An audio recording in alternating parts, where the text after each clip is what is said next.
guys, Ash here. Just wanted to do a quick video on my Barbarian, a build I've been working on. It's a Frenzy build.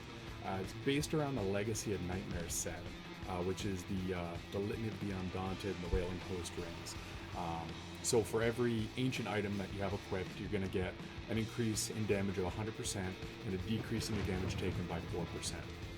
So I'm going to just go through the itemization first, using Leoric's Crown. It's pretty much the best head slot that you can really put in there. Two options here. You can go with either the Life Gem to give yourself a little more survivability.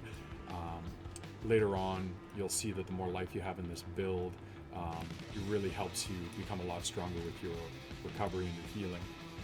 You could also go cooldown reduction with a Diamond Gem in there to get a little more damage out of the build, get a little more uptime on your Wrath of the Berserker. But the choice is up to you, what you'd rather do. If you're just going to be using this build to farm T8 to T10, it'd probably be best to opt out of the life, because this build is really tanky. You don't really have a problem with dying too much in this build. You might want to look into doing the cooldown reduction if you're just going to do T10 farming, so you can get a little more damage.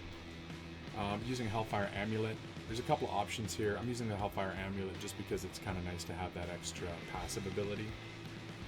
A lot of the recovery is coming from these Vambracers of Sescheron. Basically, your primary skills, which is all you're going to be spamming, Frenzy, are going to heal you for 5.4 of your missing life. So obviously this is going to get stronger the more danger you're in. So if you end up in a pack, you get a couple elite packs on you in a Greater Rift, and they're throwing out some dangerous shit, you're hovering around 50%, this is really going to help you sustain and stay in the fight and not take a death. Oathkeeper, definitely needed for this. Your primary skills attack 50% faster, deal up to 200% increased damage depending on how lucky you are with the roll. This is a mandatory piece, which is why I've got it in here even though it's not ancient. This set's going to be a lot stronger once I have all ancient items. I'm still working on it. You get a little bit of an option with your other weapon. I'm using a Fulminator right now. I'm doing a lightning build, but you could also do like a Reinhardt Frost build, or you could use Utar's Roar, which has a bit of cold damage on it, increase. So you could do a cold build, or you could do a lightning build. Hell, you could even do a physical build. With the gloves, St. Andrew's Gauge is probably going to be your best bet. I haven't gotten an ancient one yet, but I did get these Pull of the Earths, and they've got pretty good stats, so I've been using them. With the shoulders, again, a couple of options. That's the nice thing about these Legacy of Nightmares sets. We have some options for a lot of the gear. I'm using a Deathwatch Mantle, a little bit extra damage, but you could also, for survivability, maybe go with like a Skeleton King Pauldrons. They'd be really good as well. For the pants, again, I haven't gotten the item I want, so I'm using the Tacit of the Waste right now. What I'd like to do is I'll just come to my cube and show you the cube, and also show you some of the gear that I'd actually like to have on this set.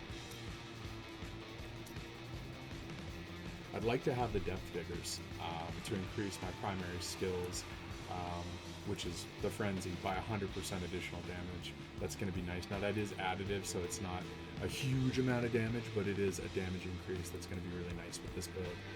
So I can get rid of those and get a nice set of Depth Diggers. I think that's really going to help out. I'm using the Firewalkers right now, basically again because they're pretty much the best that I've got. I would recommend the Illusionary Boots, because one thing this build does not have is an ability, a movement ability like a charge, anything that's going to be able to get you into a better position to better attack the mob you want to be attacking off of. So Illusionary Boots would really help out there. Other than that, let's go right into the build.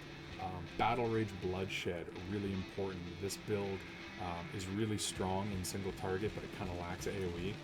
So this is really going to help with that AoE. So is getting a lot of area damage on your gear where you can get it. On your shoulders, on your weapons, it's really going to help you out. Frenzy, I'm using Smite, but basically you want to use whatever rune is going to give you the damage type that your gear is set up for. So if you're doing a physical build, you want physical. If you're doing lightning, you want lightning, and so on. Warcry, Veterans Warning. You can pick Impunity or Veterans Warning, whichever one you want, but that little bit of tankiness is really going to help. Wrath of the Berserker, Insanity, of course. This is fantastic when you run into an Elite Pack or a Rift Guardian. Pop that and you'll make really short work of them. I'm using Threatening, Shout, Falter. Helps quite a bit. All your abilities within 25 yards are going to take 25% increased damage. That's also going to help with all the AoE damage you're going to be doing from your area of effects and also from the Bloodshed Battle Rage. Overpower, Killing Spree. This build is based around doing a lot of critical strikes. That's how you get the AoE damage out there, so a little bit of extra critical hit chance definitely doesn't hurt at all. Plus, it's a nearly spammable ability that's going to be doing 380% weapon damage as lightning. So if you're doing this build as a lightning build, then it's fantastic. Pretty basic with the passives. I'm using Berserker Rage, Ruthless, Boon of Bolkathos, and Rampage. Boon of Bolkathos just so that I can get a little more uptime on the Wrath of the Berserker.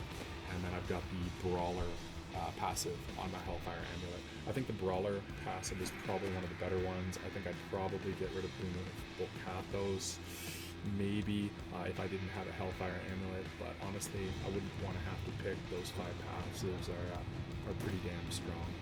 So in the cube, we've got Bastions Revered, mandatory. Frenzy now stacks up to 10 times.